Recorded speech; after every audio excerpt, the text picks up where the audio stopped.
there we are. We live. What's good? What's good? It's your boy Norbs, and you know this guy's Jamel Herring, and we got a special live show for you guys tonight. Oh, actually tonight. It's today with the legend Jim Lampley. We're waiting for him to come on, but we're gonna get stuff started before that. Also, Christine will be joining us as soon as she's ready. Jim Lampley, the legend. We're gonna speak about that after the break.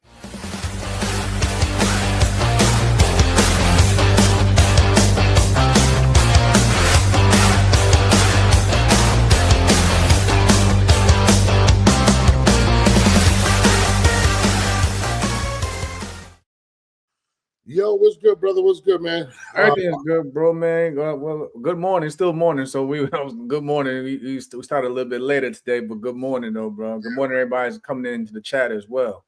Yeah, I apologize, guys. I'm on vacation. It's my daughter's birthday, so we had like a birthday trip, and but like I told Jamel, we're gonna still work, and my daughter knows, and of course, we'll get it shaking over here, but yeah, I ain't gonna fly. I'm super duper excited to have Jim on. I'm not even gonna lie to you. Like, it's just, I mean, I've been watching Jim for so long. Like, it's kind of crazy because every major fight that I could remember, I could recall, literally he called, and it's fire. Like, I mean, I'm honored to have him on the show. You know what I mean? Oh yeah, absolutely, man. Jim played a huge part, you know what I'm saying, at least in my childhood growing up watching boxing. HBO boxing was, the pinnacle of where at one point in time where you can watch the major fights, or even the smaller fights, to see the up and coming fighters, every Saturday or so forth, when HBO boxing was around. So it's definitely an honor to have Jim Lampley appear on the show to give us his knowledge and share some of his stories that we probably never even heard of yet. So yeah, I'm happy. Oh, there's Christine right now. Christine is in the building. Christine, what's up? Hey guys, how are you? Oh, you look fine. Like nothing like to my son. Yeah, you look fine. Thank you. You're all right. You're a trainer. You got this. Yeah, right. Yeah, like you said, you're a mom. You don't been through it all. Yeah, I'm like, bruh, I got this. I was not gonna tell Jim we're gonna have to reschedule, so don't worry about it. Oh, I know. I wouldn't either. Hey, I would have been on here with like half my face hanging off. Yeah, I just sent them the other link. His wife hit us up, so she's definitely coming on. But let's start off first of all with the knockout heard around the world on Thursday. Brian Norman Jr. flatlined. I didn't even know we were live. Oh, you didn't know? Oh, I'm so sorry. Oh, I'm sorry. Well, it's okay. I'm glad I'm decent. You're good, Christine. But let's start off with the knockout. What's up, Kano? My man Kano in the building. Kano in the building. My man Ray, big time. Nathan, I see y'all. Yeah. What's up? We miss Ashley. I know Ashley usually in here, so we miss Ashley. She's not gonna. She's gonna pop up somehow. She's definitely gonna pop up. But did you guys see that knockout? He crucified him. Bro, he crucified him in that ring, y'all. Yo, I try to tell people. Everybody thought he was going over to Japan to get set up and yada yada. Yeah, he made it look like it was a walk in the park from the opening round. I call a knockout. So you guys go back on the show. I did call a knockout. So just want to point that out. The thing is, with Norman is the same thing that I said with honestly at Bud at 47. The longer you allow him to grow into the weight class, the more dangerous he's going to become. I agree with that. And you seen at one point in time, people was kind of iffy on Brian Norman because he had little ups and downs, struggles with a couple of fights when he first came to Top Rank. Yeah, and most people remember. People thought he was going to lose to G. At the championship fight, and you see what happened there. And since then, I felt like he's gotten a lot better. And just his last fight, everyone is already saying knockout of the year. So I feel like the longer he grows into that weight class and gets better, the more dangerous he becomes. Yeah. And people are already saying I see people already saying right now he's the number one welterweight in the world. I mean, is that even up for debate? Yeah. I mean, we have We have Pacquiao fighting for one. Now, don't get me wrong. At one point in time, like I said, even though I said sometimes he has his highs and lows, I thought Mario Barrios was a good because remember after the Tank fight, Barrios was showing improvement. You know what I mean? Then he had fights. You know when he was like iffy at times. You know, so like he has his highs and lows, but still at one point in time, I thought Mario Barrios had and still has the potential to be one of the best in the division. But yeah, right now. With boxing, it always goes by. People always remember the last thing that you did or what have you done lately in the sport. That's exactly right. But right now, Brian Norman is definitely hot in the sport in the welterweight division. So, of course, more people are going to lean towards Norman being that guy right now. Yeah, because a couple of years ago, people thought Barrios was going to be the guy. Yeah. They did. He looked fire. They thought he was going to be the guy. So, yeah, no, I totally agree with you. You know, it's crazy. I don't even see anyone close to him, especially with Boots going to 154. I don't even think it's the only person that I believe it's gonna have to come probably from like 140, whether it be a Hitchens or a Teofimo. But presently, what we're seeing now, there's nothing that can beat him. I mean, no, nobody right now. No, too strong. My man's head bounced off the ring apron. That was the scary part about it. Like it was a one-hitter quitter, and his head bounced off the ring apron. And I hope that that he's okay. You know, he put out a statement today. I think it was today. So he's good, thank God. But yeah that was scary. That was so scary. I mean, this is a violent sport, and it's kind of crazy that people cheer on such violence, but it is thrilling, to be honest with savages. Let's just be real. We're savages.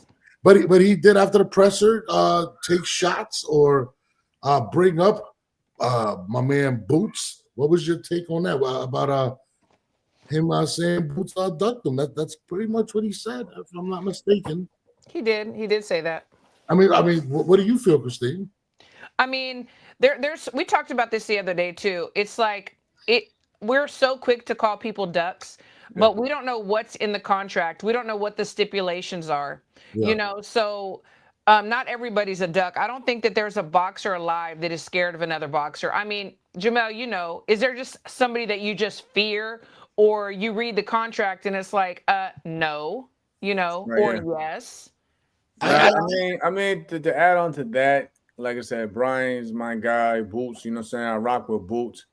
You seen we can't sit there and deny that we all didn't see after that statement was made what people were saying on especially X about basically the offer was made. I think 2 offers were made to the Norman camp, and then supposedly they just said refused the offer. So like Christine said, you can't really say a duck. I get it. The fight didn't happen. We wanted to fight. We all love a good unification matchup. But Eddie Hearn had put it out there that they did make offers to the Norman camp. For whatever reason or another, it was turned down. You can't knock Boots because people already felt that Boots is already grown out the division as it is. So if he wants to move to 154, let him move to 154. I can't call it a duck. It is what it is. I mean, we got to just look at it as, if anything, the boxing world missed out on an opportunity of a good matchup when it was already presented. So that's the most I could put on it. But again, congrats to Norman, and I hope that Boots has makes a successful entry into the 154 division in the near future. And Norbs, you even talked about it. You're like, I don't see him staying here. He's too big. And so there was whispers already. So, there was whispers already. We knew that Boots was going to move up. It was already out there pretty much. It's just, my thing is this: when it came to Boots, right, it was very inconsistent. So what I mean by that is he turned down Virgil. He accepted Virgil at 147, right? Then says Virgil comes back and says, I can't make 147. We got to do that 154. And literally a year later, from what Boots came out, I was like, no, I'm not going to do 154. It's not 154. I think that's why people are going around with the duck word, because, bro, if it looked like you just didn't do it because it was Virgil. If it was somebody else, would he have done it? And Brian Norman bringing him up, I think Brian Norman is calling him a duck. I think Brian Norman wants that. Yeah, and I mean, that's what they do. I mean, you try to get under people's skin so that they can fight you. They can be emotional enough to say, you know what, F it, let's go. Oh, the legend is in the building. But before we get to him, I think when it comes to also, I think fighters aren't scared of each other. I think they're scared of the consequences, just like HLD said. But let me bring on the living legend real quick. Let me see if he's ready. Jim. Hello, how are you? Hello, darling. How are you? Very well, thank you. I'm assuming that's the lovely wife fixing you up there. All right, now let me just allow, and there. Okay, so I see three faces here. Yes. So you know the handsome gentleman up top, Jamel Herring. This is Coach Christine, and I'm Norbs. How are you, sir? Very well. That's Jamel Herring in the upper right. Yes. Hello, Jamel. How are you? Oh, no, everything's good, Jim. Nice to meet you. Nice to see you again, matter of fact. Well. Yeah, pleasure to see you as well. Jim, I have to say, I don't get starstruck much, but I'm definitely starstruck right now. Jim, to let you, we're already live. We already started the show, started warming people up. So just to give you a heads up, real quick. Oh, okay. So we're working. We're on the air right now. So we are live right now. Yeah, great. Okay, I love live.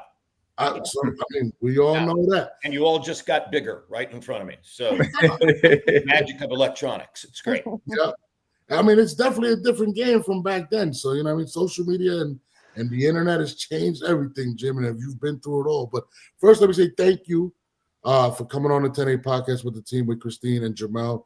It's an honor. We've all been following your career and have been inspired by you for so many years. So thank you for coming on. My privilege. Great to be here. Always love to talk boxing. Thank you. Absolutely. I actually watched your interview on Tuesday night with my friend on the Hangout spot, and I thought it was done really well. I appreciate that. Lengthy. He got a lot of material at the Hangout spot, but good guy, good boxing fans. Oh, absolutely, and it's crazy because I was watching. I'm like, man, there's a lot of stuff that Jim has been through that we haven't touched on. But let's start it off. You dropped the book, you know. What was the inspiration behind that, and why now? There you go. There you go. It happened by Jim Lampley. There's the identifying cover photograph of the guy who called fights on HBO for 31 years. And, you know, people ask, okay, why write the book now? Mm-hmm. As of December 8, 2018, HBO Boxing went dark because that nameless group of cell phone salesmen from Dallas who bought Time Warner Entertainment, the largest entertainment company in the world, decided in their wisdom that they could continue a version of HBO. It's now called Max, but no more boxing. Why they did that, I have no idea. Why anything that was so meaningful to the franchise for all those years before and so indelibly identified with HBO would be something they wanted to drop, I don't know. Maybe they feared the business landscape of boxing. Maybe they feared the sometimes idiosyncratic and unpredictable paths toward negotiating and realizing those events. But hey, that's why you're in business, is to learn how to do those kinds of things. So I will forever be in disagreement with the people who took away HBO Boxing. And then I had other things on my mental list of things I wanted to do. And I moved from Southern California to where I am now in Chapel Hill, North Carolina, to teach a communications course at my alma mater, the University of North Carolina. And I taught that course for 5 semesters. Mm-hmm. And I got tired of that because there was a communication blockage between me and my 40, 50 years younger students that wasn't easy to bridge. And I got frustrated with it. And I had a friend here in town. He was actually the sports editor of the Daily Tar Heel way back when I was an undergraduate in the late 60s. And he has his name on 10 or 11 books. And when he heard that I had stopped teaching, he reached out and said, time to write your book. And I said, you know, are you sure that there's a book in me? He said, oh, hell yes. There's absolutely, there's an amazing book in you. And so he encouraged me to sit down to write. And he told me the most important thing is, he said, look, all you have to do is write the book. I will deal with all the other realities. I'll talk to the publisher for you. I will find a literary agent if we need one, et cetera, et cetera, et cetera. You don't have to do that. Just think about how you want to write a book. So that became a pretty easy process because, as anyone who has read the book now knows, my mother, a double widow of 2 Air Force bomber pilots, and my grandmother, my father's mother, were both nonstop inveterate kitchen table storytellers who would stand in their kitchens and tell stories all day long. And they were skilled, and they were dramatic, and they were entertaining. And there was probably a fair amount of fact in the stories that they told, but not necessarily all. They knew how to embellish a good story. And so I was raised by storytellers, and they are still to this day in my ear all the time. And when I explained all that to my co-author friend, Art Chansky, he said, well, just let them tell you what the story should say. You lived it. You don't know that they lived it with you because they're gone, but the fact of the matter is they're still in your head.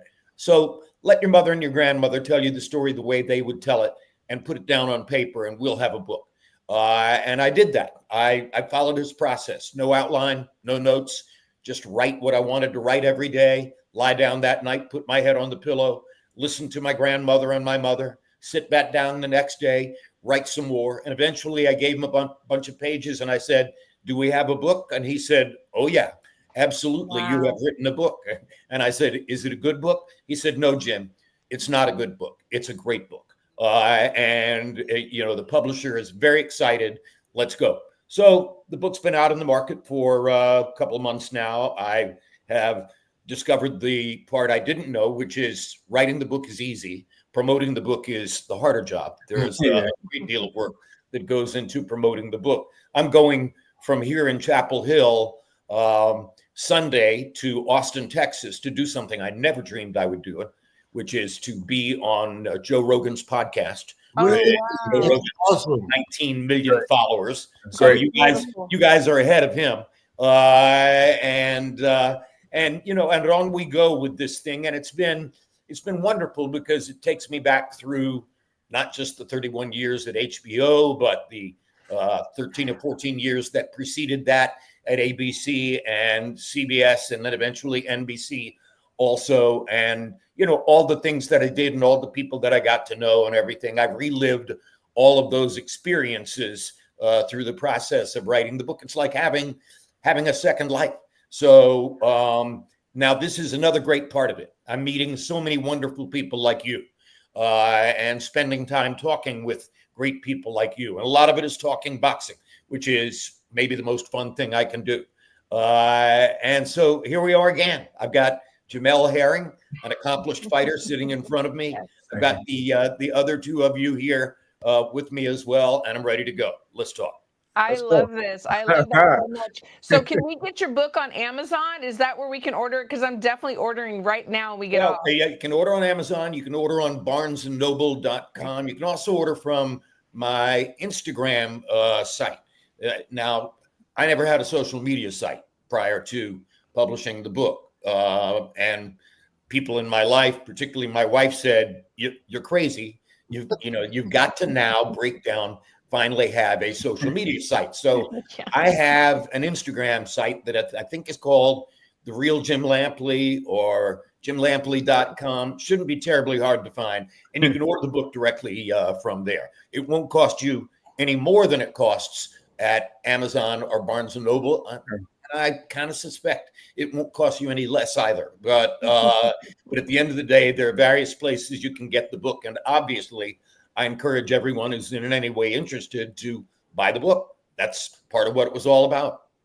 Absolutely. You're so humble. It's hilarious. Like, you actually question if people wanted to read your life story. I mean, Jim, I don't remember a boxing memory in my head as a kid without you a part of it. Right. And you know how missed you were when you did the Fatal Fury event. All I was talking about with everybody was the GOAT is back. Jim Lampley's coming back. Yeah. Too bad the fights weren't. I mean, that's what I want to get. Hey, before we get there, though, Jim, I've seen people, some in the comments already asked, though, have you been approached about doing Canelo Crawford this September? And please say yes, that you at least been approached to someone that came to you about this, because We need you. We need that excitement. We need that experience. We need someone who's going to also do some great storytelling behind both fighters. So, have you been approached about working on that card? It's a delicate question. I think Turkey Al-Sheikh knows that I would like to call Canelo versus Crawford. There are various other people in the organization. I'm not sure whether it is Turkey's decision alone, or whether all the other people in the organization also chime in. I just wait. I wait to hear. I covered both fighters numerous times, and I feel personally close to both fighters. And I think it's a great fight, and obviously a tremendously meaningful fight for the sport. And now, Jamel, you're going to ask me who I think is going to win the fight. For the moment, I'm sidestepping that question, waiting to see whether I'm actually going to be involved in the telecast. But I did ask my dear friend Larry Merchant, now 94 years old, sitting in his apartment atop a apartment building in Santa Monica, looking out at the ocean. And I asked Larry, I said, do you think, based on your experience, Larry, is there a chance that Terence Crawford can beat Canelo Alvarez despite the size differential? A little pause, and Larry said, Jim, did Ray Leonard get an official decision victory over Marvelous Marvin Hagler? And I said, yeah, the record says he did. He said, well, if Ray Leonard could get a decision victory over Marvelous Marvin Hagler, then yes, surely Terence Crawford can find a way to beat Canelo Alvarez. And just from my own head, not Larry's, I see the formula. Get in, get out. Get in, get out. Over and over and over. Step inside of Canelo's arc and fire away to his body or his head, whatever's available, and then get out before he can retaliate. That's what Leonard did against Hagler with great success all those years ago. That's what Terence Crawford would have to do to beat Canelo Alvarez, in my personal estimation. Y'all heard it here, guys. Y'all heard it here. I mean, Jim, it wouldn't seem right if it wasn't you. Like, we need you to. This is the biggest fight in years, probably since Mayweather Pacquiao. Am I wrong? I don't know. I mean, I love you, Norea, for saying that, and obviously, I love hearing that. But I can't campaign. Somebody else makes a decision about who calls the fights. I honor that and respect that. If it's me, I look forward to trying to do a great job. Well, there are other people who call fights, and I don't disrespect them. And I honor anyone who wants to do the necessary work and do the research and dig in and love boxing enough to call fights. Love boxing. That's what it's all about. No, absolutely. And but it's Norbs, by the way. I changed my name to Norbello Alvarez because I'm going for Canelo. These two guys are not going for Canelo. Well, obviously, you're a distant family member, right? The Alvarez clan. Yeah. Oh, I mean, I'm so excited. I'm a little nervous to talk to you. I'm not gonna lie. I gotta tell you that I am such a big fan. Can I tell you a quick story? I'm gonna age myself, Jim. So I can remember in the 70s as a young child, every Sunday we would watch Wide World of Sports, right? And everybody was like Howard Cosell. And then when you were there, in the background and you were gonna step on the scene, the family was like, oh my gosh, what are we gonna do? Like, is he going to be, is he going to be the voice? Is he going to be? And then you stepped in front of the camera and the mic, and everybody was blown away. As much as we loved and respected the late, great Howard Cosell, you came in there and you were absolutely amazing. I remember my family like, oh my gosh, this guy. So I remember those memories from long, long ago. And you did and have been doing that since then. Well, the very first sports event that my mother ever sat me down to watch. Now, parenthetically, I'll preface this by saying, my wife says, all your stories begin with the same sentence. And the sentence is, my father died when I was 5 years old. So virtually everything in my life is predicated on the fact that my father died when I was 5 years old. I was 6 when my mother, a double widow of 2 Air Force bomber pilots who had flown in World War II, sat me down in front of a television set in Hendersonville, North Carolina at a neighbor's house's party, walked me down a hall, put me in front of a little TV set on a TV dinner tray, and said, sit here, watch this set.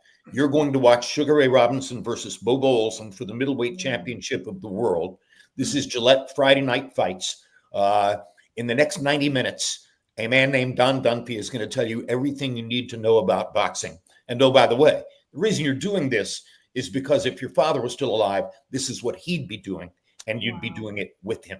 So that was my introduction to boxing from my mother, and as a direct, corollary or link to what my father would have wanted me to immerse in. When I worked on Wide World of Sports, and you say the 70s, I got started in 1975 on ABC's Wide World of Sports, and for many years, I was pretty much assigned mostly to the folky events, the unusual, out of the way, everyman type events, the wrist wrestling, the log rolling, the barrel jumping, the motorcycles on ice, the demolition derby. I could go on and on and on. All of those were my property for a while. And then when ABC was sold to a station ownership company in 1987, brought in a new management team. They put a new manager in charge of the sports department, and his first predilection was, who is Jim Lampley, and how do I get rid of him? Why does this guy have a big salary? How do I get him to walk away from that salary? I don't want to pay it. And he thought, looking at my style, my clothing, whatever, that he could embarrass me off of ABC's Wide World of Sports by assigning me to boxing. So he assigned me to boxing for the purpose of embarrassing me and getting rid of me. He didn't seem to realize that that network had just signed a get acquainted, look-see contract with a 19-year-old heavyweight from upstate New York, whose name was Mike Tyson. Yes. And the first fight I ever called on television was Mike Tyson versus Jesse Ferguson. And I called several other fights on ABC in 1987, Pernell Whitaker, some of the other U.S. Olympians from the 84 team, more Tyson fights, etc. And eventually I did leave ABC that same year because it didn't make sense to stay there with a long-term contract with a guy whose one goal was to try to bury me. But when I left ABC and I had called those Tyson fights on ABC, pretty instantly HBO reached out, and HBO was already the pinnacle of boxing in 1987. And when they reached out and said, will you come call our fights? I said to my agent, is this going to hurt me with commercial networks?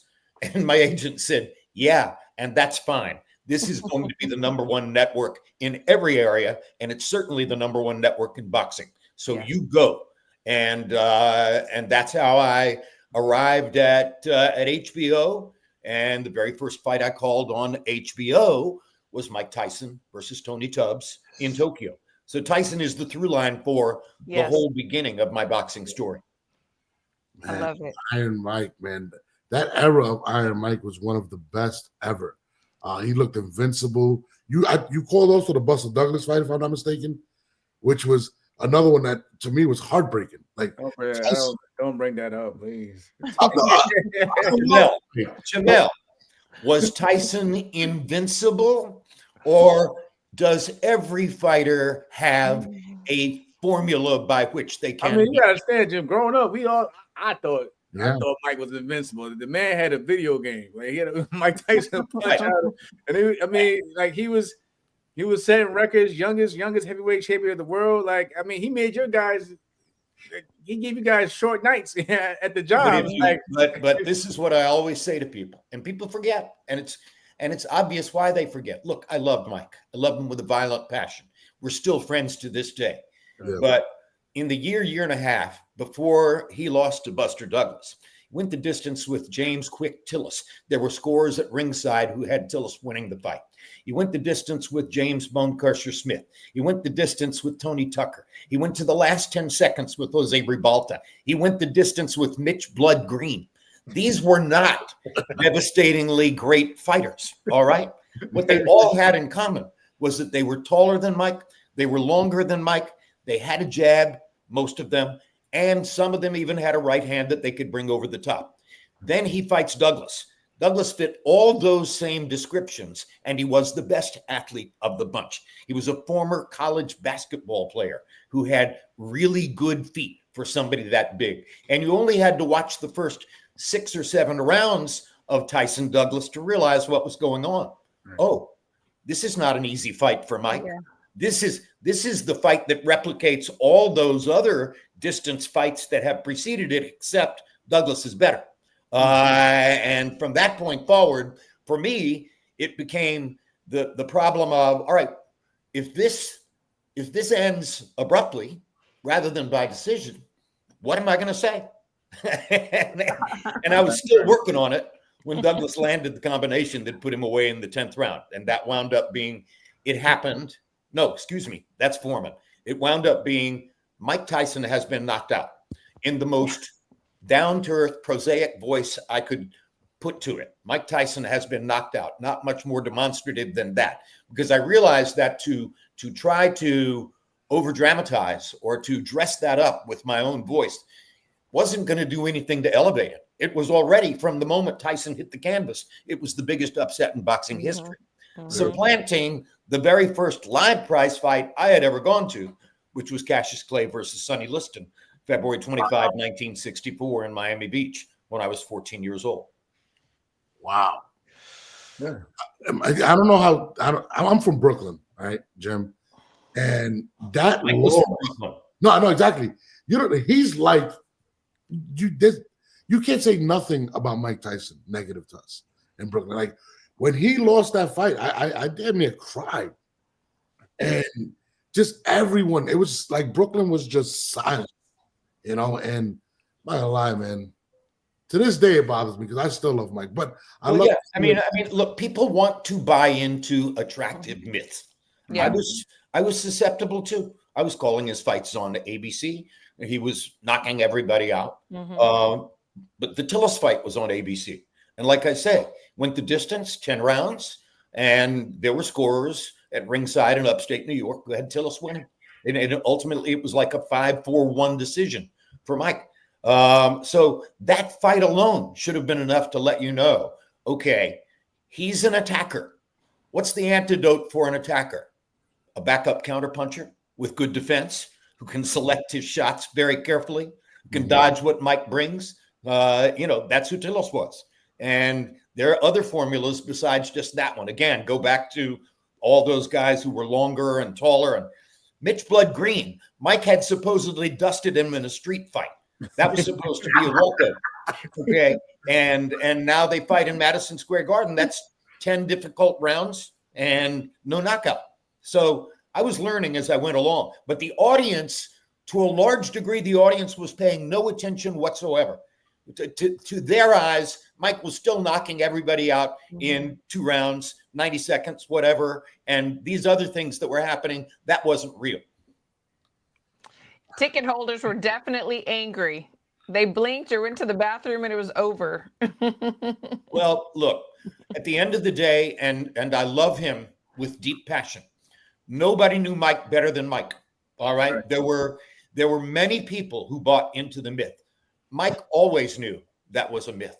Mike had been trained very carefully to understand what boxing was. And Mike understood styles make fights. And sooner or later, you're going to run into somebody who is exactly the wrong choice. And they did when they chose Buster Douglas. I had been reading some things about you, and I think there's a correlation between boxing, restaurants, and having a lot of children, because I too am a boxing head. My family owns restaurants, and I have a lot of kids. Yeah. Well, I was a boxing fan from a very early age. I wound up calling boxing matches on television when no one would have dreamed that would ultimately wind up happening to me. I've been married 4 times. I have a dozen grandchildren. My adult children are wonderful, amazing, fabulous people. I love them all. So yes, you and I have some things in common. Yes, I love it. Let's switch topics. I seen someone have brought up, Jim, about the night you were there for Chavez Taylor. Meldrick Taylor. Can you share with us like because that was another dramatic ending to that fight as well. And shout out to Richard Steele. Richard Steele's a Marine, but I thought, in my opinion, he made the wrong call. What was your thoughts around that night of boxing when that fight took place? Bad stoppage. Meldrick was on the verge of the greatest victory of his career. Was he losing a couple rounds and getting hurt to some degree toward the end? Yes. But was that the proper pretext for stopping a fight with 2 seconds on the clock? 2 seconds on the clock. He's 2 seconds away from the biggest victory of his career, a career-defining victory over the guy who many believe was the greatest Mexican fighter of all time. And Richard Steele, on the pretext that he was protecting the fighter, steps in to stop the fight. And by the way, Meldrick was distracted because his trainer, Lou Duva, got up on the apron down at the other corner of the ring away from him, and Meldrick momentarily looked away from Chavez and Steele and looked over there, and that helped to prompt Steele to stop the fight because he's thinking Meldrick's completely lost his attention span. He's not even looking at Julio. He could get killed, or at least that was what Richard used in the post-fight discussion. I never liked it. I always thought it was unfair to Meldrick. And the evidence that I will stack up on my side, this goes back to Larry Merchant again, because Merchant is the person who pointed out to me that never, ever again after that was Richard Steele introduced prior to a fight in Las Vegas without being unanimously booed. Boo. Yes. Yeah. Yeah. So he had to put up with that. You live with your own decisions, and particularly if they're made in public. I wouldn't want to be a referee. I wouldn't want to be a judge. Being an announcer was enough. And to this day, I still have to answer for it. What did you think of Taylor versus Johnson? I thought it was a bad call. What did you? Speaking of bad ref calls, we had the Gervonta Davis situation with Lamont Roach, and they've been recently going at it on Twitter for whatever. How could Steve Willis have missed it? I mean, I'm sitting at ringside and I saw it. How could Steve Willis have missed that he put his knee on the canvas voluntarily and then got up? The moment you put your knee on the canvas, correct me if I'm wrong, Jamel, that's a knockdown. Yes, it's a knockdown. So lucky for Tank. I believe Steve Willis somehow lost his mind at that moment.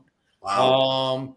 Shame on the New York State Athletic Commission for backing the referee when there's no logical pretext for backing the referee. I like Steve. He's a good guy. People make mistakes. If you make a mistake, own up to it and say, hey, wait a minute, that was a knockdown.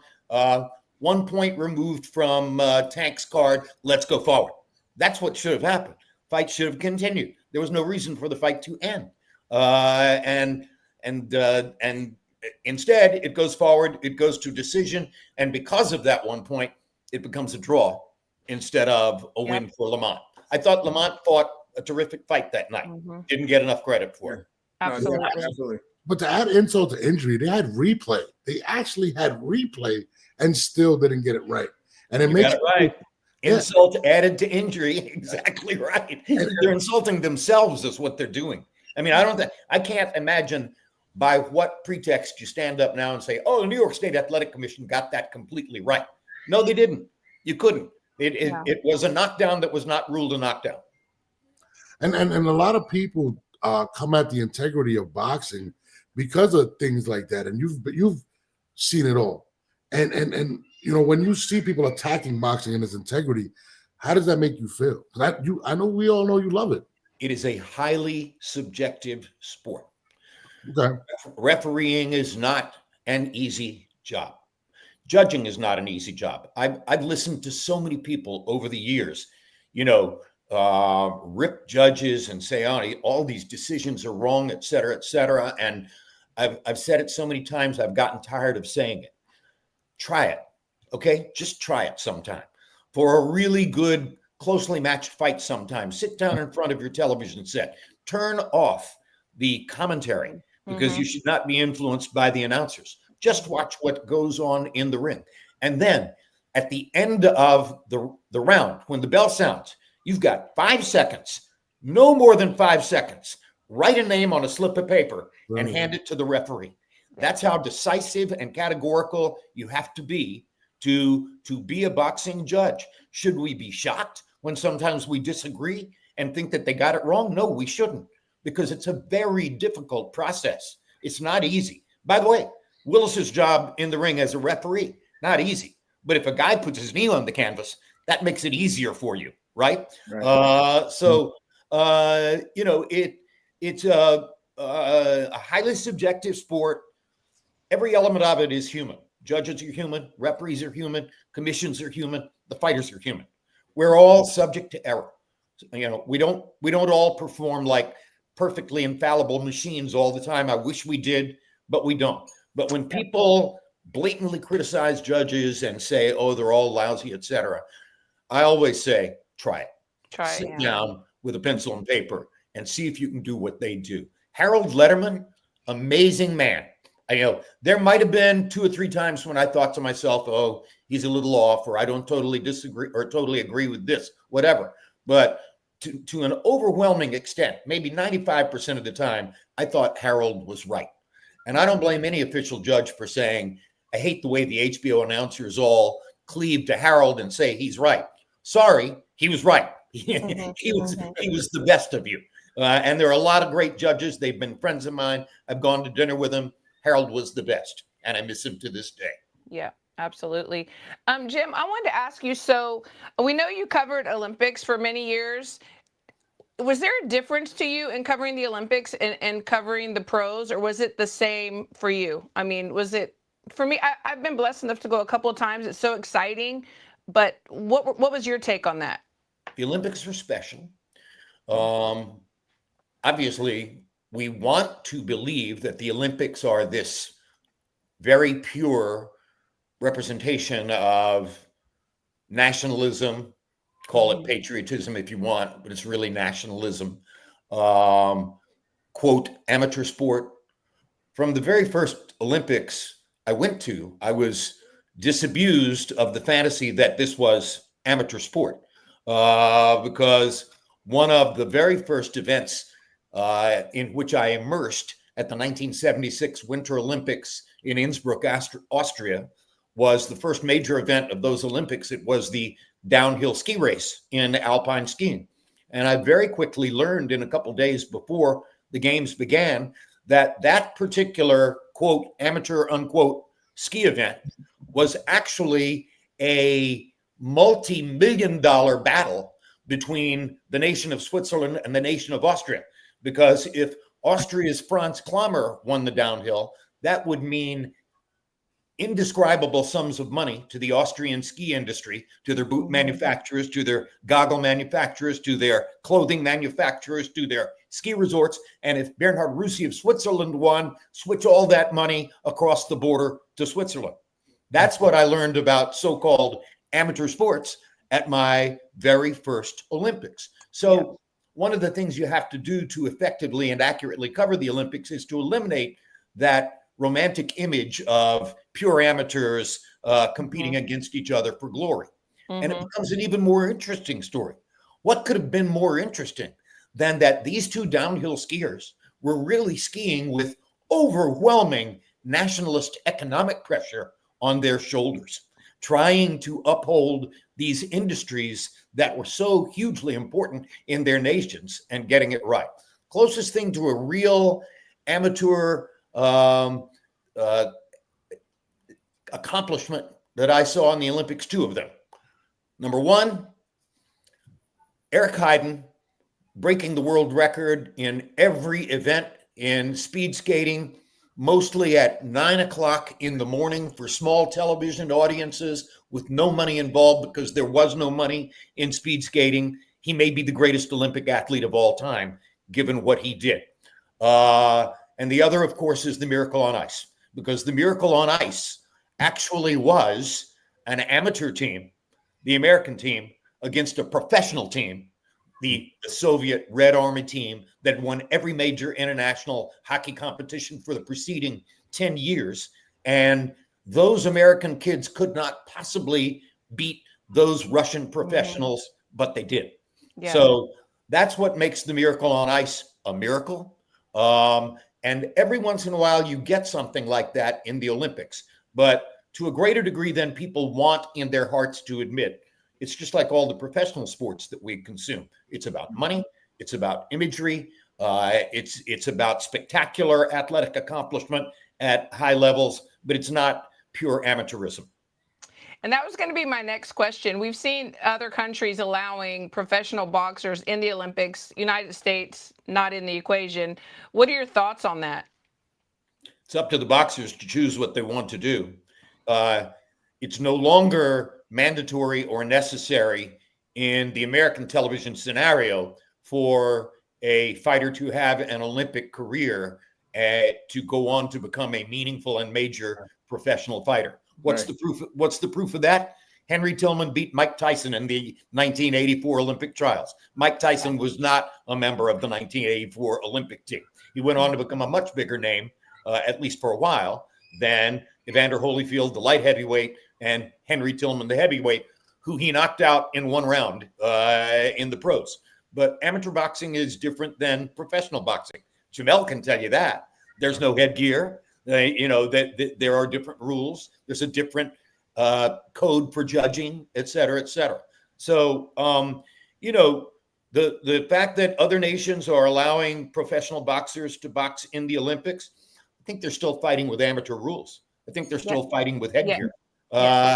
So, in those circumstances, they may be professionals in their home countries, but they are not competing in a professional competition because they're still using amateur rules and competing with headgear.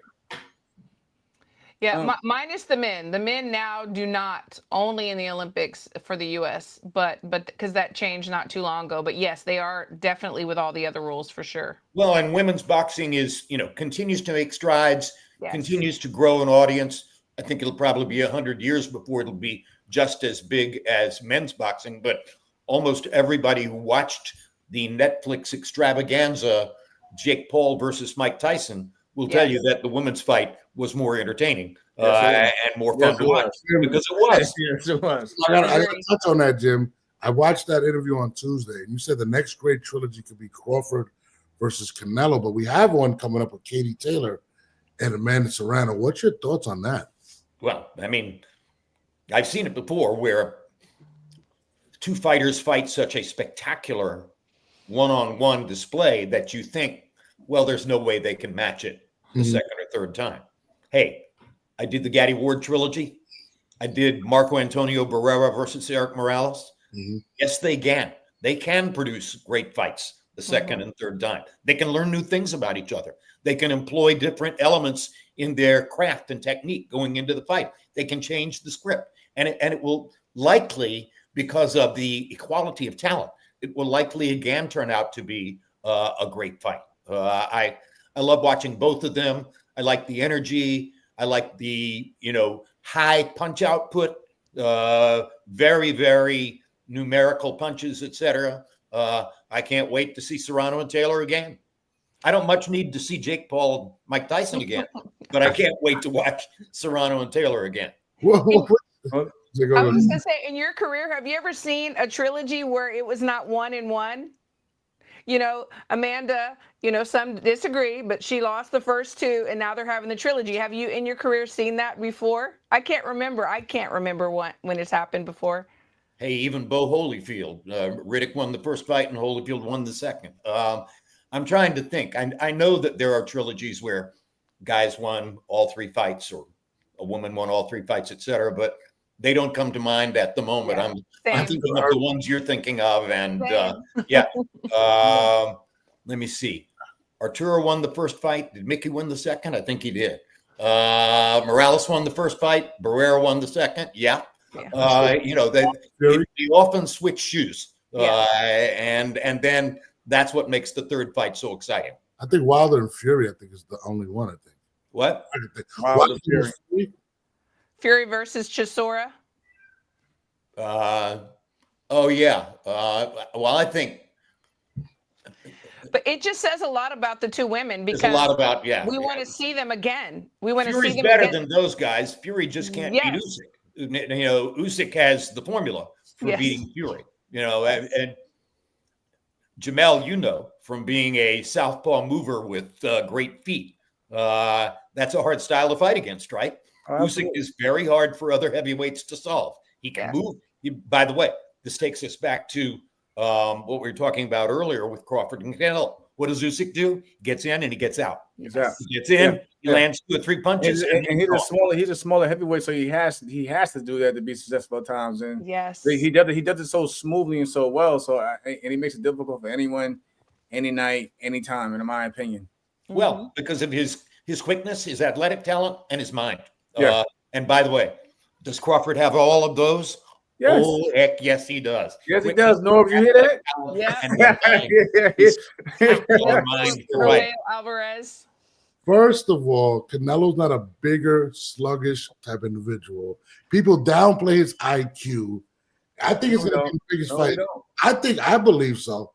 I think people act like Canelo's just this brute that's going to go in. I think it's going to be a tough fight. No. Number one, I know him. Okay, you guys probably know him too. He's brilliant. All right, he is one of the smartest fighters I've ever seen. Yes. B, he has the #1 punch resistance in the sport. Absolutely. He's been one official knockdown charged against him in his whole career. I called it. It was against Jose Cotto, Miguel Cotto's little brother, when he caught him off balance, hit him with a shot in the chest, and Canelo fell back into the ropes and then bounced off the ropes with enough of a stumble that the referee very technically ruled, the ropes kept him up. That wasn't a real knockdown. Nobody has ever put Canelo on his back. You can't put him on his back because his legs are too strong, because he was a horseback rider long before he was a boxer. And he still rides horseback in the morning before he goes to boxing training in the afternoon. You're not going to knock him down. You're not going to knock him off his feet. Terrence has to win a boxing match. And I think he knows that. I think he understands. I just hope fans understand that they're likely to be watching a boxing match, not a brawl. Yes. I think Canelo could do that. I think he can match him. I think Canelo's going to beat him, man. I'm a big Canelo fan. Canelo's a counterpuncher. Terrence knows how to counterpunch. He's got that skill set, right, Jamel? But I think being the smaller guy, he's forced to attack in this fight. He's going to have to step forward and make his point. Yes. And I don't rule it out. Terrence Crawford is as competitive as any boxer I've ever met. He will not contemplate the possibility of losing the fight. That's not in him. He is a latter-day version of Sugar Ray Robinson. I've said this many times. Don't underestimate his size. Never underestimate his heart. Don't underestimate his mind. There's a reason why Terrence Crawford is Terrence Crawford, and those are the reasons. Amen. All right. I want to switch gears a bit though here, Jim. Like I want to go back to this fight. Bruno DeMarco. Very emotional night. I was actually there that night in Atlantic City. Obviously with the Adrian Broner camp. Rest in peace to Mike Stafford. Rest in peace to Emmanuel Stewart. And that's what I was going to it by. Very emotional night. I know Adrian had gave tribute to Emmanuel that night, and even though I was there in the arena, I'm pretty sure those watching on the outside felt differently because we were so accustomed at one point to hearing you and Emmanuel speak on the mic for commentary. Can you just share how that relationship was between you and Emmanuel Stewart? Because we not only was he a great trainer, but he was definitely a great commentator on the mic as well. You may already know this, Jamel. I met Emmanuel Stewart in 1987. I had begun calling fights for ABC, and I went to Detroit on assignment to cover Tommy Hearns versus Dennis Andries for the light heavyweight championship of the world. An audacious matchup for Hearns because career welterweight moving up to fight for the light heavyweight championship obviously had the height to do it against Andries, who was a true light heavyweight. And I arrived in Detroit on Thursday night, went down to baggage claim in the airport to get my bag and find a driver who would take me to the hotel. Turned around from baggage claim, started looking for a driver with a sign that said Lampley. and I saw Emmanuel standing right in front of me. I had never met him. And he stepped forward and said, Jim Lampley? And I said, yeah. He said, I'm Emmanuel Stewart. I said, I know who you are. He said, it's great to meet you. I just wanted to be sure that I would be the one to greet you here in Detroit. I said, well, Emmanuel, I'm looking around for my driver. He said, no. I sent your driver away. I told him to go on home. I'm going to take you to your hotel. We need to talk and start to get to know each other. So that was the beginning of what became the closest man-to-man friendship of my adult life. Wow. Emmanuel Stewart was the one man in the world whom I most loved and was, by my lights, my closest friend. I'm sure there are 100 people who would say that about him, okay? He was that spectacular and cosmic a man. Fast forward from there to the night in 2012 when my wife Deborah and I got married in Del Mar, California.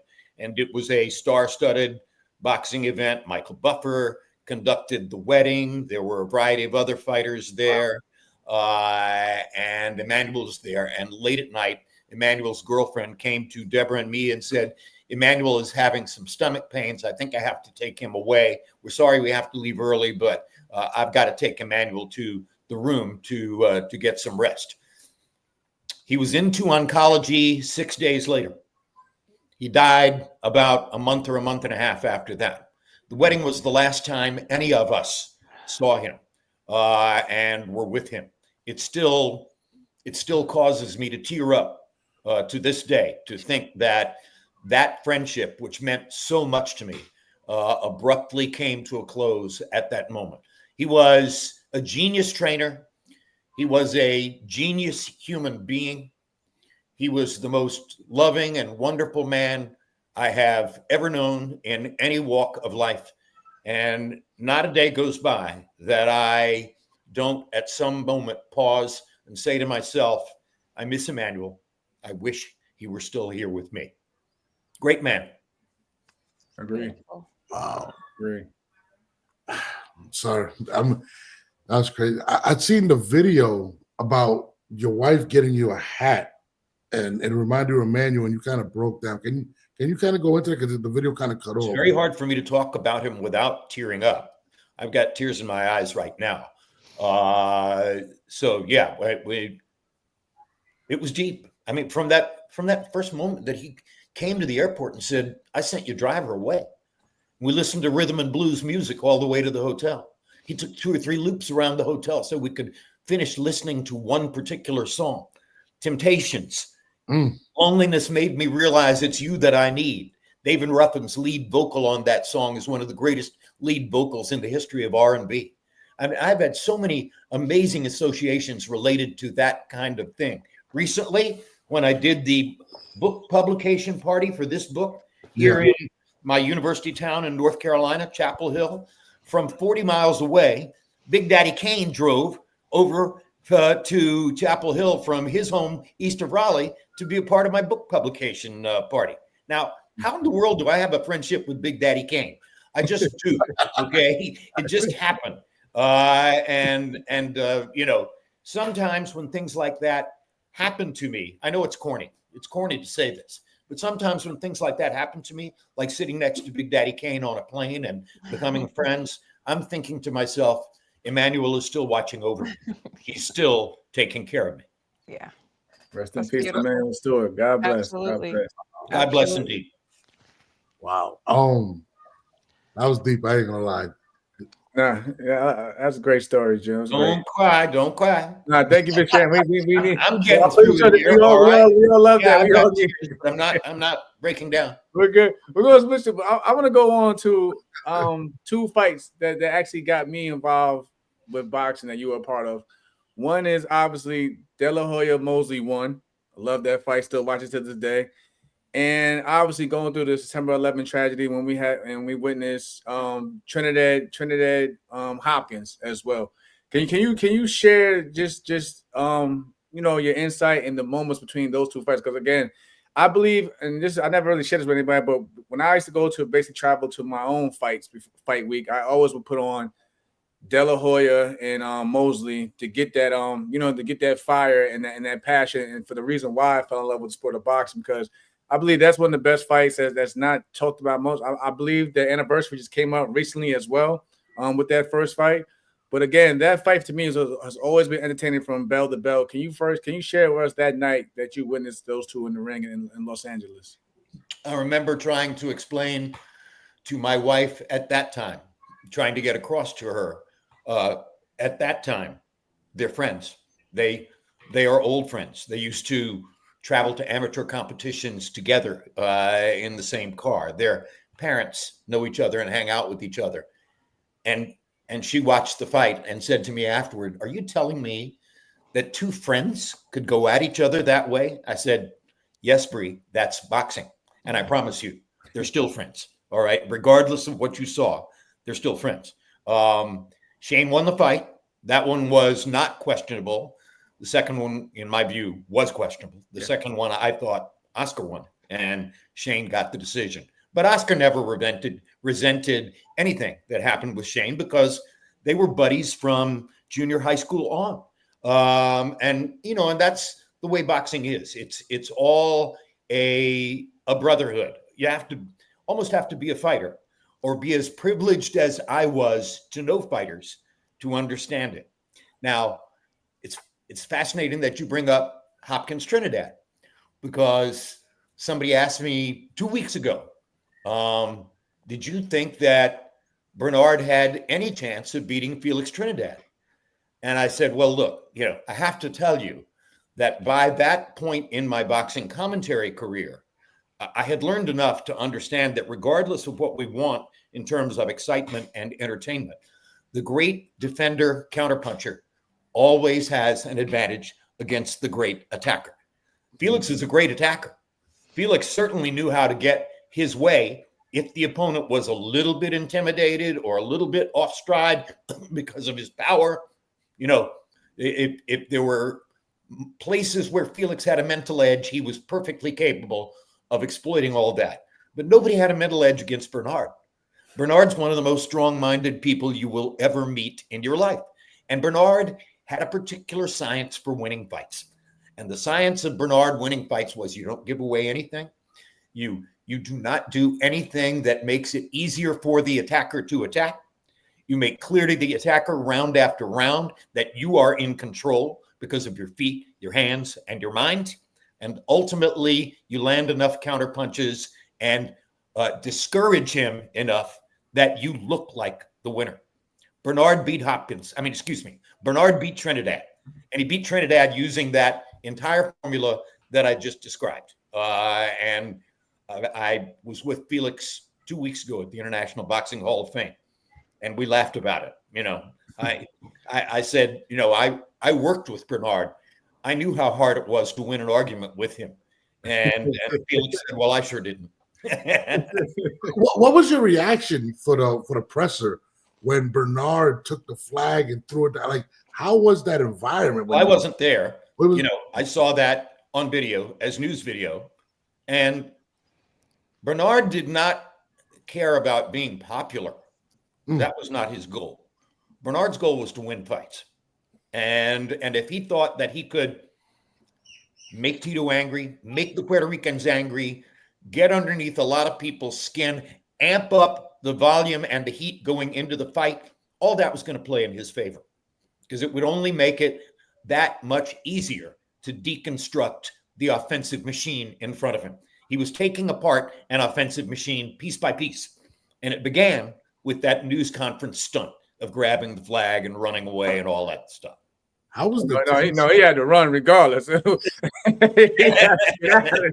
you're right. That's exactly right. He had to run regardless. But but Bernard always had a plan. Nothing was purely spontaneous. Everything was thought out in advance, including that. Okay. One of the smartest people I've ever known. One of my dearest friends. He's on a short list. Bernard is on a list of 5. Foreman was on that list. Now he's gone. Oscar's on that list. If I'm in deep trouble and I need to produce a list of 5 people to call these people and ask for help, Bernard's on that list. Oscar's on that list. Mike's on that list. Lennox is on that list. Now I only need one more. I'll pick out my wife and put her on there. She There can you call go. the others. There you Emmanuel's gone. He would have been at the top of the list. Foreman is gone. He would definitely have been on the list. Yeah, and that was gonna be my next question too. In terms of you worked ringside along some great fighters, Emmanuel, Big George, Lennox, Roy. How was those relationships even then when you worked with those guys? Because again, all of them great friends. You know, all of them great friends. It took a while to get close to Lennox, but we wound up being really good friends. Roy and I, brothers from the beginning. Okay, just like Emmanuel. And I once asked Roy. He and another friend of mine named Artie Curry would sometimes call me Soul, and I asked Artie one time. I said, "Why do you guys call me Soul?" And Artie said, "Lamp, real knows real." And that phrase has become so important to my understanding of what friendship is. Real knows real. Big Daddy Kane and me getting along, and him coming to my book publication party, real knows real. Yes. Took Foreman a long time. Took Foreman many years to determine that I was real, because he had a high bar. You had to clear a really high bar to be friends with George. But eventually, somehow or another, I managed to clear the bar, and loved him dearly. And it was a tremendous shock to me that he died 2 weeks before the publication of the book, because, as you know, the title comes from my call of his win over Michael Moore.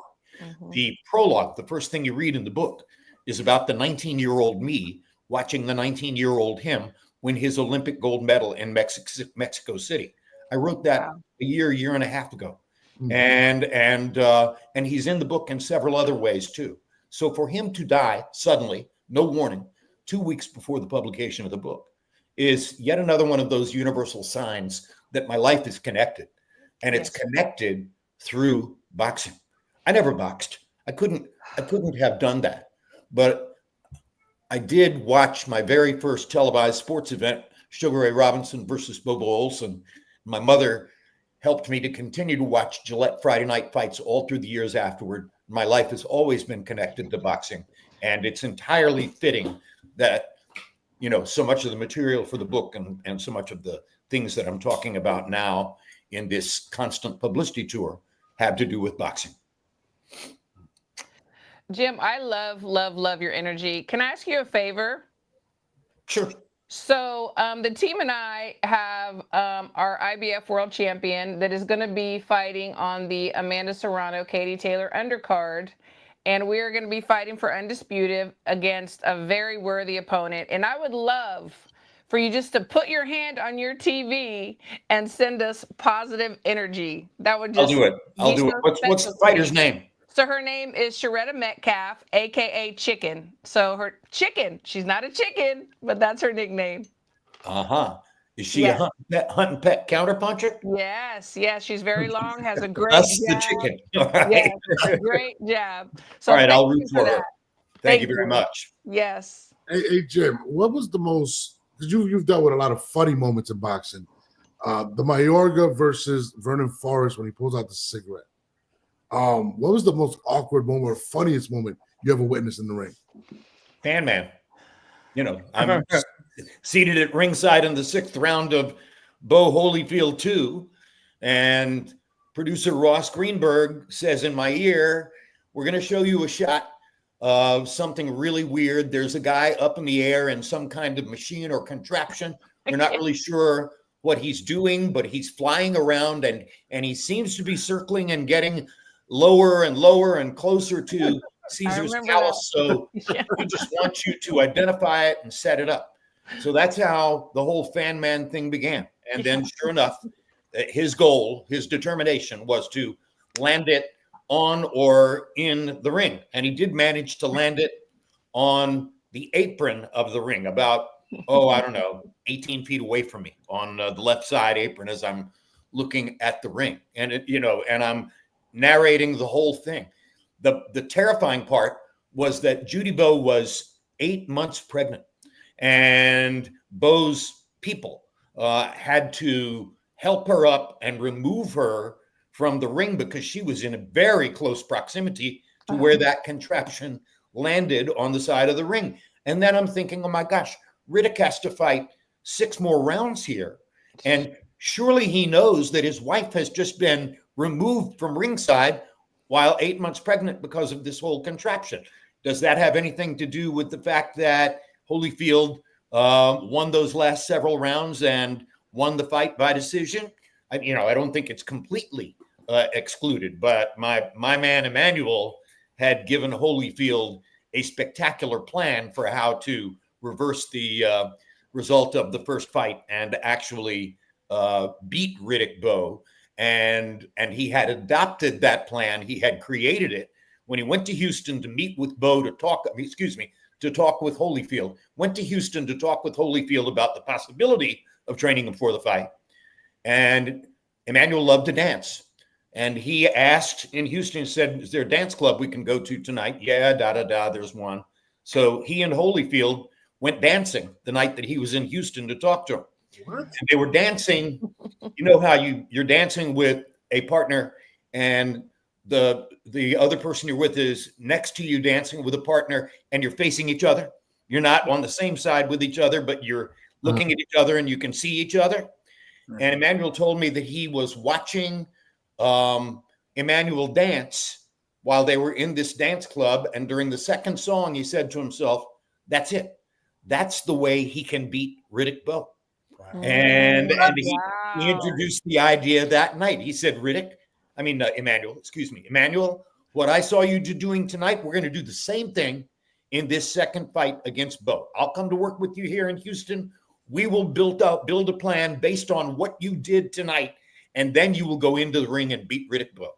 And genius. It happened because Emmanuel was a genius. Yes. But he might have gotten a little help from Fan Man. So that was and then and matter of fact, going on to that, speaking of Bowe, you were there also on the Bowe Galata incident as well. 100%. And that was a crazy night. And Foreman put a big arm out behind me. You know what Foreman's arms look like, right? Yeah. Mm-hmm. And Foreman put an arm out behind me at ringside, basically creating an arm bar so that people who were stepping on tables and stepping on chairs to get up into the ring would not be able to interfere with me. He was in effect creating a security guard to protect me so that I could keep talking. Then eventually I realized there was a camera up on a camera platform and a microphone up on that camera platform about 60, 70 feet away. And I left ringside and went up there so that I had a better vantage point. Larry, of course, he wanted to stay right in the middle of the combat. George, of course, he needed to stay at the ring and tell people not to go in. No, you don't need to go in there. You don't want to do that, etc. Yeah. And Bowe's people were still beating people inside the ring because, of course, it had begun with one of Bowe's camp followers getting into the ring with a cell phone that looked like a military walkie-talkie and hitting on the top of the head. I remember that, bro. That was so crazy. It was just mayhem in there. It was nuts. It was crazy. How about how did you feel about, Ashley has a question. She says, how did you feel about when Mayweather and Larry Merchant had a heated discussion in 2000? And can Larry have taken Floyd? 50 years younger. Of course. Larry would not have been able to find Floyd. I mean, Larry had pretty good feet. And I imagine for a 70-plus-year-old man, he probably had fast hands, but Larry wouldn't have found Floyd any more than any number of other opponents couldn't have found Floyd. And Floyd would have, at some point, if Larry had attacked, Floyd would have found a counter shot and probably knocked him down and out. But that wouldn't have made Floyd look very good. The whole thing was a mess. My favorite memory about it, which I share all the time, you probably heard it, was that happened at 9:30 Pacific time on a Friday night. Or no, excuse me, on a Saturday night. Mm-hmm. It was fewer than 12 hours before 9 o'clock in the morning the following day when you could go out on the Santa Monica Pier in Los Angeles and buy a T-shirt that had that photo of Floyd looking right at the camera. Mm-hmm. And Floyd looking at Larry and Larry looking right at the camera. Yeah. That photo was on the front of the T-shirt, and the caption said, "If I was 50 years younger, I would kick your ass." You could buy that T-shirt fewer than 12 hours after Larry uttered the line. That's how rapidly commerce will respond to an obvious opportunity, and that was a great opportunity. Do you think Larry believed that, though? Did you have the conversation with Larry? Like, hey, well, Larry didn't believe that if he was 50 years younger, he could. Larry believed he could say it. Okay. Larry believed he could say it and create an effect with it. And Larry believed he could get something off his chest by saying it. You know, Floyd was difficult for us. Not all fighters want the process. And he, you know, everybody knew he was most of the second half of his career, he was Showtime. We were HBO. So there was a certain kind of rivalry there. I think that Floyd felt like I had never given him full credit, and maybe even more so that Larry had not given him full credit. Sometimes fighters don't like the things you say about him. That's part of the work. It wasn't my job to be friends with Floyd Mayweather. It wasn't Larry Merchant's job to be friends with Floyd Mayweather. It was our job to observe his hugely significant talents as a boxer and where he was getting to from that in the ring. It was very clear that he was on his way toward being unanimously the #1 pound-for-pound boxer in the world. It was very clear that Victor Ortiz didn't have the skills or the talent to threaten. But Ortiz put himself in a bad position when he decided to drop his hands and listen to the referee. And Floyd was completely within his legal right to step forward and throw that punch. And first thing I said was, you're supposed to protect yourself at all times. Ortiz did not protect himself at all times. And speaking of Floyd, I believe HBO boxing, of course. I think many people got familiar with Floyd during the him with his fight with Diego Corrales, the late Diego Corrales. And then people don't really know that Diego's actually the favorite going into that fight. But that fight, Floyd showed complete dominance. What was your aspect when you had watched that fight ringside, Jim? Well, obviously, and you know, Diego's gone. So I'm not revealing anything major here when I say to you that I think all of us had mixed feelings about Diego Corrales. Okay. He was a lovely person face to face. He was fun. He was cheerful. He was great to talk to, et cetera, et cetera. But he had a demonstrable history as an abuser of his wife, the mother of his children, et cetera, et cetera. And he was dealing with all that going into the fight with Floyd. And Floyd used it to get under his skin, as fighters will do. That was open season. That was Floyd's right in every way. So a lot of people who would have gone into the fight reflexively rooting for Diego, he was beloved in a lot of ways, felt differently about it because of all the things that had come out about Diego's relationship with his wife and the difficulties that were going on. And Floyd, given any piece of ammunition like that, Floyd was going to exploit it. So regardless of whether you thought Floyd was gentlemanly, decent, wrong, right, whatever, you knew that Floyd was going to make a point of establishing that this guy is a woman beater. And he did. And Diego arrived with no answer. Floyd, had him timed. Floyd had everything figured out. And Floyd dominated the fight completely. That didn't shock me at all. I always thought that a lot of the enthusiasm about Chico was romantic and a little bit overblown. And yes, Chico did fight in a Showtime fight, Corrales Castillo, which was absolutely one of the greatest fights of all time. Hardly could be a better fight. A lot of people loved him because of that, but Mayweather was a different kettle of fish. Yeah. If Mayweather called himself the GOAT, the greatest of all time, is there anyone that you can see in the history of boxing that could have beaten Floyd? Or how do you feel about that?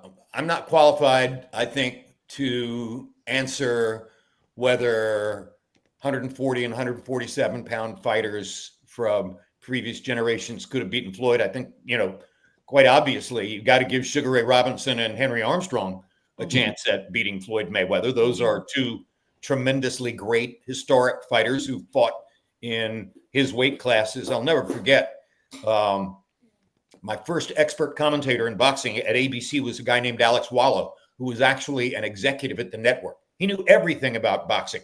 And one of the first telecasts we ever did, he was doing a feature piece about Henry Armstrong.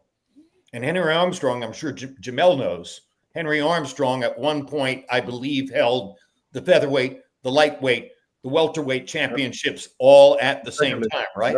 Yep. And in this feature piece, there was an on-camera bridge, one of the best on-camera bridges I've ever seen, where Alex said, in September of 1939, I may have the dates wrong, in September of 1939, Henry Armstrong won the welterweight championship of the world.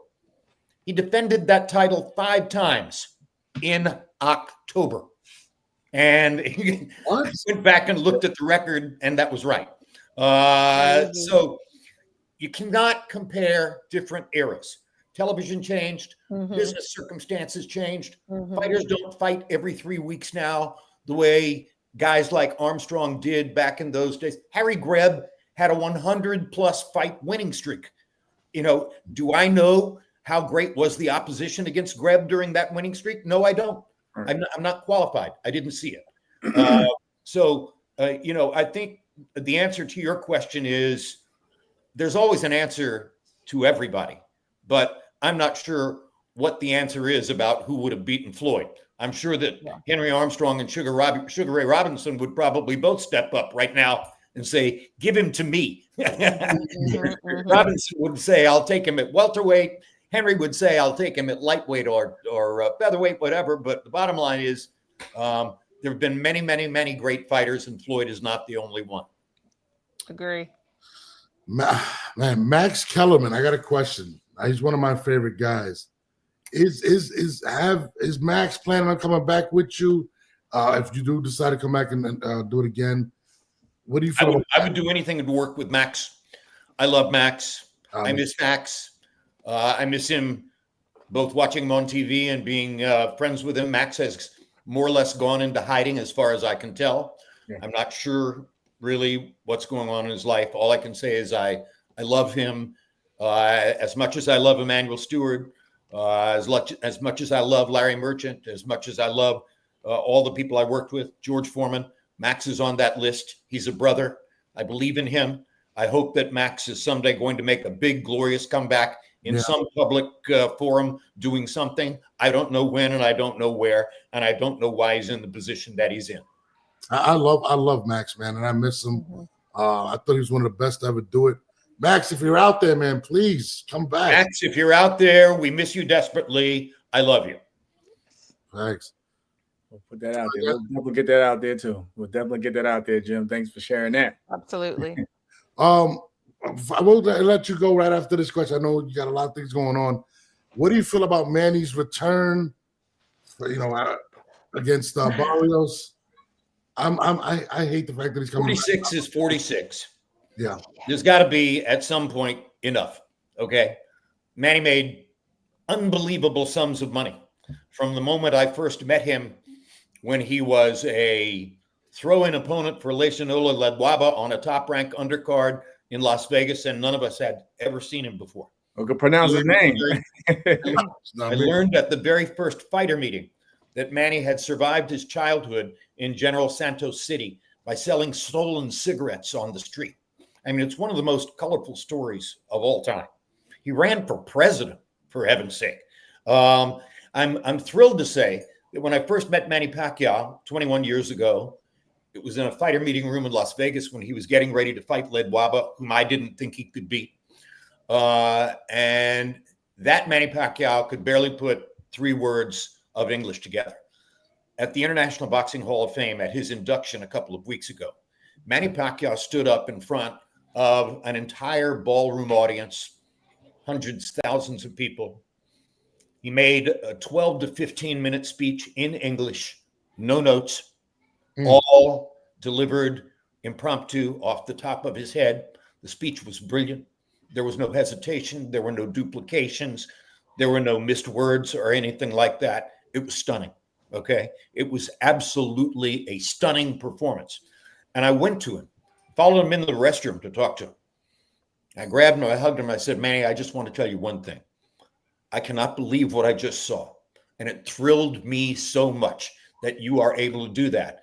And I know that politics, running for president, probably had something to do with it. But in my heart, I believe there's only one sport where somebody could have achieved the kind of personal transformation that you have achieved in your life. And that sport is boxing. And he smiled, hugged me, agreed with me, et cetera, et cetera. We love boxing and stuff like that. It was a fantastic moment to share with him. But if you could have seen him make that speech, one of the most stunning things I've ever seen, because like I say, when I first met him, could barely put 3 or 4 words of English together. He's an astonishing human being. The things he has done in his life, you can't duplicate that. And that goes to the love and support of Freddie Roach, the love and support of his great manager. The guy who finds fighters. I'm forgetting the name right now. Person. There are a lot of people who go into it, but at the end of the day, all credit to Manny. He's an astonishing human being, and I wish it weren't happening. Is my answer to the fight against Barrios. All fighters do it. I can't tell them not to do it. I couldn't have told Ali not to go back into the ring when he was compromised. They have the right to do what they want to do. It's their business. It's their game. Go do what you want. If you came to me and said, okay, you are the final authority, does Manny fight Barrios? I say, Manny, go back and enjoy everything you've got and everything you've done. Mm-hmm. I'm with you. That's how I feel, man. Like, Manny's arguably the greatest fighter ever lived. I mean, 8 divisions?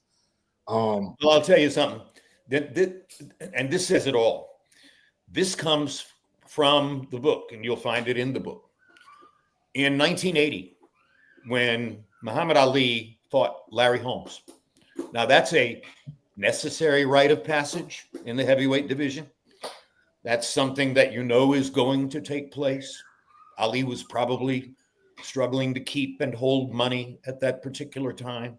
He was already beginning to show some of the deterioration that would ultimately take place. But he had to fight Larry. And the fight took place in 1980. And I was invited to a very small gathering. It had nothing to do with boxing at that time. But I was invited to a very small gathering of elite people from New York that was in the office of the president of the sports division, Roone Arledge. And I'll never forget, I was in that room watching the television set, my eyes glued to the set. Somewhere in the 9th or 10th round, fight was stopped in the 10th round, finally, mercifully. And I felt a little bump in my rib cage, toward the bottom of the rib cage. I looked over to my right, and standing there was Mick Jagger of the Rolling Stones. Wow. I knew Mick. I had met him because I knew the Stones manager, and I had interviewed him at the Olympics in Montreal 4 years before. So we're friendly.